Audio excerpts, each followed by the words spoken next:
Hey guys, welcome back. Welcome to my channel. So I'm here today with another hot and important topic.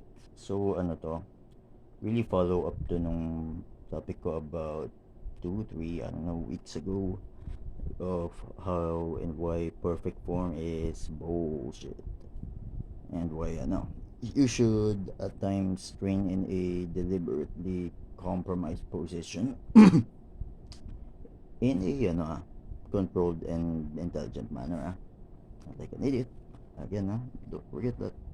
So today we are going to talk about how ano, over relying on prehab and mobility work versus just focusing on getting stronger overall is costing you not just your gains, your performance, but also your injury resilience.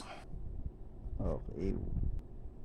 Okay, so disclaimer, hindi ko dinidis ang physical therapy or CSCS, certified strength and conditioning specialists. Kundi lang, gusto ko lang mag-share ng insights ko on how they kind of screw training up. So ayan na. So ayan, again, first and foremost, physical therapy or PT for short ay undoubtedly valuable na profession kasi doon natin nakukuha yung opportunity to heal and recover ourselves from training. Actually, not training, any pain or discomfort na maaari natin makuha in everyday life. Sa kanila natin makukuha yung solutions doon mostly. So yeah, kudos to PTs for their valuable um, effort in that. However, to think na PT can replace the actual strength and athletic training is foolishness. Kumbaga yes, related ang PT at saka weight training at saka strength and conditioning at saka athletic training, all that good stuff. Pero separate and apart sila and they should be kept that way. Here's why. Okay, so first off, sa mga nakapag-PT na, or maybe sa mga PT, most of them swear na PTs most PTs, they swear na ang best way to prevent and treat injuries from sport, training, everyday life is by doing a lot of prehab exercises, mobility work na rin, and by abstaining from actual strength training or even sport training. So yeah, yun kumbaga stay away from danger thing. Kinda makes sense, pero think of it this way. How does that rather overly reductionist mentality really work out in the real world, in real life? To be honest, piss poor. It doesn't really work that way. So yeah, again, ang PT at saka weight training and strength and conditioning, sport science ay related but separate. Each should stay in their lane. Baga the coach should not meddle with the PT in how to heal an injury, and on the flip side the PT should not even dare to try to train athletes or anybody who wants to lift. How could they, bro? Okay, this is a big one. For proof, Tignan nyo si ano, Jeff Cavaliere ng Athlean X, the biggest fitness YouTuber to date. Okay, so ano siya, he's popular kasi he's ano, very full of fancy prehab and mobility work on top of ano, new innovative exercises. Kumbaga very ano siya, very appealing sa ano, sa paningin yung kanyang training, tsaka other ano, yung overall training niya, tsaka yung prehab at tsaka mobility at tsaka new exercises niya. Hence why he became the biggest fitness YouTuber today. So congrats to him for that. Pero here's the truth. Behind the whole facade of of eye candy, the truth is Jeff Cavaliere doesn't really actually know how to train for strength. Siya marunong gumawa ng proper na strength training program. Heck, ang motto niya, to look like an athlete, you gotta train like an athlete. He does not know how to train athletes. And nako, he has shown terrible form on basic, rather effective strength training exercises, namely overhead press, power clean, high pull, squat, bench press, and of course most notably yung kanyang deadlift, where he pulled 425 with nako, terrible, atrocious, injurious form. So much for form is everything. Nako. So yeah, anyway, what does this show? How did Jacob, of all people, he who puts form over everything and does everything in his power to make sure that you are prehabbed and mobile, blah blah blah, enough to lift properly, end up uh, lifting with freaking fucking horrible form himself. Simple lang. He underemphasizes strength. Okay, here's what I mean. Here's the fact.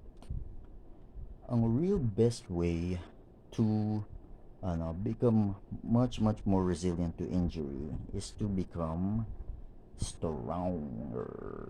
I.e. yung classic na progressive overload principle, right? Lift more weight for more reps over time. The basic.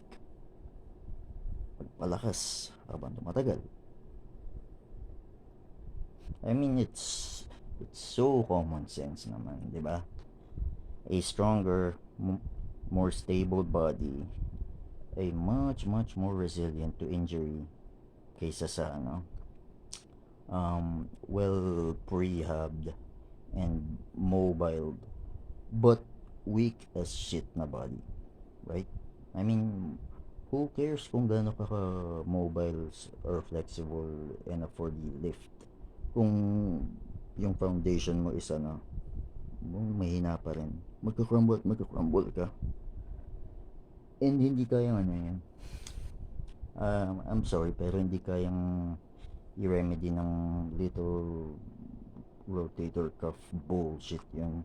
Not that hindi dapat gawin yun. Valuable yun, of course. Pero that's the cherry on top of the cake. The cake itself is strength in heavy, compound, and semi-compound lifts. Makes sense, right? Like, tama. I've been lifting for 12 years. Actually, 11 kasi hindi ako consistent sa first. Pero, anyway, 12. Once na, na mag-shift ako from regular gym bro programs to a more strength focused program. Guess what happened? Slowly naging more and more resilient yung katawan ko to injury. Now, granted, hindi ko pa alam kung paano mag-program properly noon, and I kinda had a few aches and pains, pero nung natutunan ko na sa wakas how to program properly, ayun, unti-unti na siyang nag-subside yung aches and pains, and I became even more resilient to injury. You'd never guess, for a guy who lifts heavy as weight all the time, not once pa ako nakasuffer ng major injury. Minor aches and pains lang, pero yung major na nakaka-debilitate sa akin, no. And I swear, I will do everything in my power para hindi hayaang mangyari yun. And I know what to do. You wanna know kung anong secret ko? Yun, I'm strong. Ang heavy lifting in a controlled manner, not like a idiot na nagyayabang lang. Remember, strengthens the tendons and ligaments. And then yung higher rep training, dadala ng blood flow sa kanila para mag-recover sila, and then add enough calories and enough rest and recovery on top of that. Poof! Resilient body that ain't gonna break easily.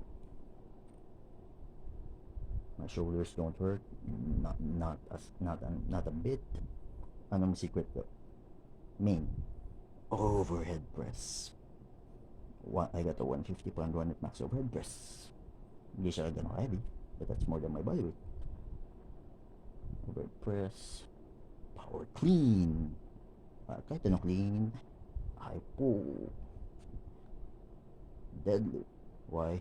Kasi all of those force you into thoracic extension, i.e. kailangan mo i-open up yung chest mo, tsaka i-activate like shit yung upper back muscles mo. Upper back muscles ang main protector ng shoulder joint. So isipin mo, anong mas makaka-prevent ng shoulder problems? Strong overhead press, shrug, clean, etc., or little bullshit rotator cuff work? Obvious.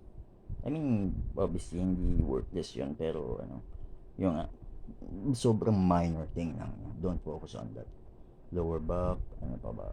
Yung pulling variations. Tapos to be more specific, yung remember yung flexion shrug ko, yung naka-bend over na shrug, tapos rounded yung entire back, tapos pag extend, wing shrug, golden. Tapos the hips, tsaka knees, prowler, any and all lower body exercises. Yan. I don't do much prehab. I do pa rin just to make extra sure na nice and stable yung aking joints, tsaka to recover the muscles. Pero ayun, sila yung icing on the cake, they come last. To think na sila yung number one na magsisave sa'yo is foolishness. I don't care how pump your shoulder is sa hundreds and thousands of reps with this. If you're a weak as shit overhead presser, deadlifter, shrugger, prone ka to injury. That's the fact. So anyway, yun ang point ko. Ang real key to being resilient to injury is strength, prehab, mobility, certainly help, pero the god honest truth is there to think na sila yung first priority is false. Strength always goes first. Remember, sabi ko, sa base ng pyramid, strength, and conditioning are tied. Sila yung pinaka-important. Nothing goes before those two. Absolutely nothing. And anybody na dinidistort yung na yan, yung arrangement na yun to promote his or her own agenda is either sorry for the term, really fucking stupid, or is lying to you. I would never lie to you. Yeah, that's the truth. You may not like me because I'm lazy and talk shit, but at least I'm honest. I know you'll appreciate that somehow. So yeah, that's that. Strength is much more important than prehab and mobility, especially for preventing injury. You can do those stuff towards the end or at the beginning. And wish you all